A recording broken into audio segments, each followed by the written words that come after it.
నా రెండో కూతురు షీజ్ ఎంకామ్ ఎంఈడి బెజవాడలో.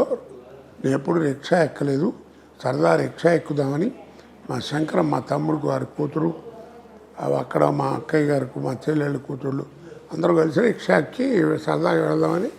బెజవాడ బాగా ఐడియా ఉందా మీకు? అవును సార్, నేను విజయవాడ పనిచేశాను. లో బ్రిడ్జ్ ఉంది కదా, వీళ్ళు 1 టౌన్ నుంచి 2 టౌన్ వెళుతున్నారు. ఆ ఎదురుకుండా వచ్చే లారీకి ఏదో బ్రేక్ ఫెయిల్ అయిందట. ఆ డివైడర్ కూడా దాటి వీళ్ళకి వ్యాన్కి కొట్టింది. కొడితే ఫస్ట్ స్ట్రోక్ వీళ్ళ దాటంతో దూరంగా పడ్డారు. ఆ ఇన్సిడెంట్లో 2-3 పోయారు కూడా. లక్కీగా అది బతికింది. ఆ యాక్సిడెంట్లో లెగ్గు. ఆ తర్వాత ఎలా దీని జీవితాన్ని ఏడుస్తూ వచ్చినామని.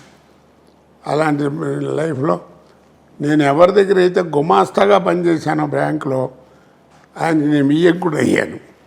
మహానుభావుడు పెద్దలు దయదలిచి. కానీ ఏదైనా కానీ మొత్తానికి మ్యారేజ్ అయింది, దానికి ఆడపిల్ల చక్కగా లక్షణంగా ఉంటున్నారు. సరే జీవితం బాగానే ఉందిలే, నడుస్తుంది అనుకున్నా.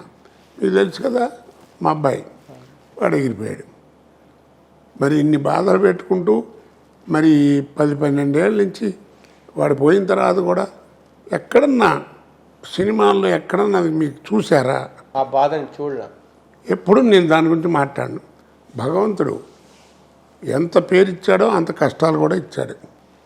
వీటిని తట్టుకునే గుండె కూడా ఇచ్చాడు. బాగుంది అంతే, చేయటం మన ధర్మం. ఏదో ఎప్పుడైనా బోరు కొట్టి ఇంట్లో కూర్చొని ఏడుస్తూ ఉంటాం.